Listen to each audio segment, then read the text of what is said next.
Ladies and gentlemen, hello to each and every one of you. You are greeted from your respective positions.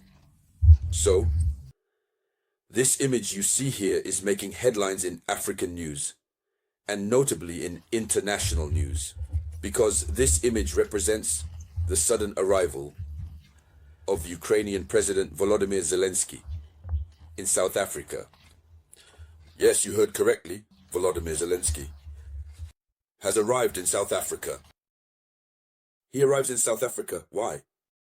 What does he want from Africa?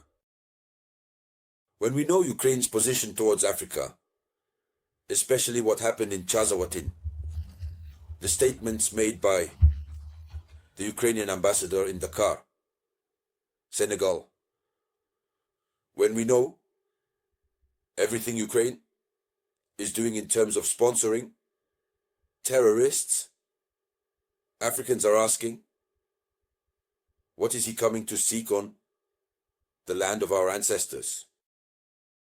So, what has he come to do? We will look at the official information and assess the feasibility of what he wants.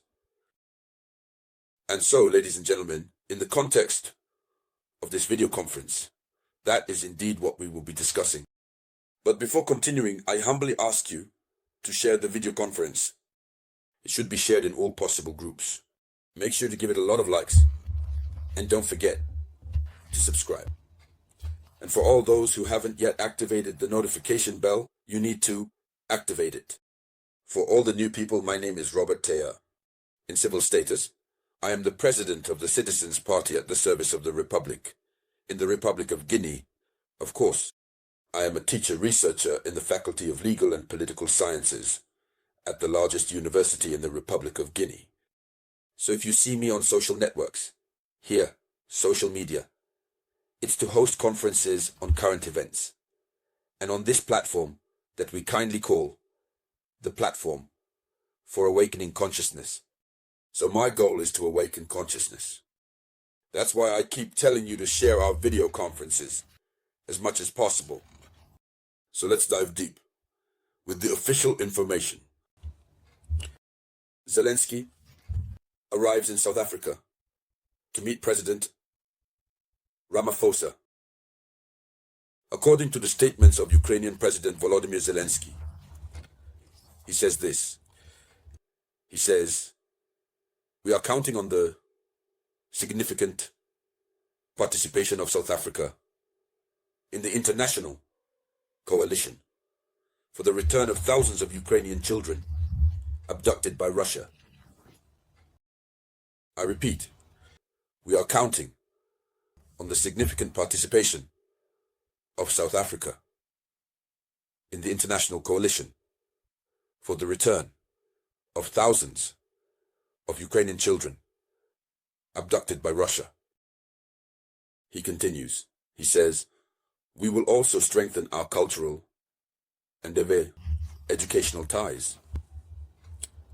So, Zelensky says that Ukraine counts, not just Ukraine, but Ukraine and its allies count on South Africa to make a significant contribution for the return to Ukraine of the thousands of children who have been abducted by Russia, thus by Vladimir Putin.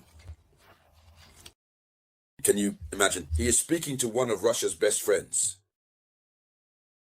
South Africa is part of the BRICS group. And what is the BRICS group? P, Brazil. R, Russia. I, India.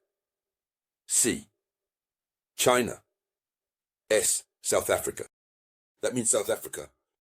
South Africa is the only African founding member of BRICS. That's why the initial of its name appears in the organization's designation. And a reminder for all those who haven't followed our previous video conferences, the BRICS is the new international organization that seeks to dismantle the old world order, which happens to be the Western order. And it is against the BRICS that Donald Trump has stood up. He wants to thwart the BRICS. That's why he seeks to have a sharp relationship with Russia and a disastrous relationship with China as a way to pit Russia against China. South Africa. President Ramaphosa, even outside the issues of bilateral relations between states, Ramaphosa is one of Vladimir Putin's best friends. He is fundamentally aligned with Vladimir Putin's mindset. Then, Zelensky comes. He doesn't stop there. He uses another statement that shocks Africans. When he says that Ukraine and South Africa will strengthen their cultural and educational ties. From that moment on, the commentary from Africans are questioning what type of cultural link Africa can develop with Ukraine, since Ukrainian culture is based on maintaining terror. Ukraine is used by the West to dump terror in Africa, to encourage acts of terror in Africa.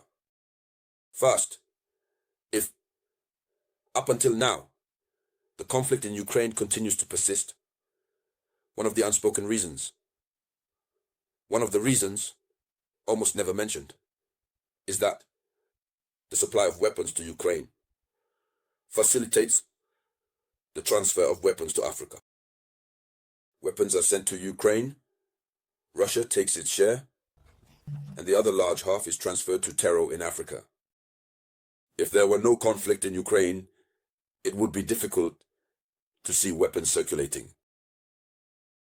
The proof is that in the Sahel, many weapons have been seized, with Nazi inscriptions, with markings, that attest they are weapons coming from Ukraine. So, on the educational level, what can Ukraine bring to Africa, particularly to South Africa? This is the question that many Africans are asking themselves, and many are in fact astonished. Many are indeed offended, that's the word. Many are offended by the fact that South Africa has agreed to host Volodymyr Zelensky. Yes, but whatever happens, these are international relations. He must be received. Receiving him does not mean that we accept what he wants to do.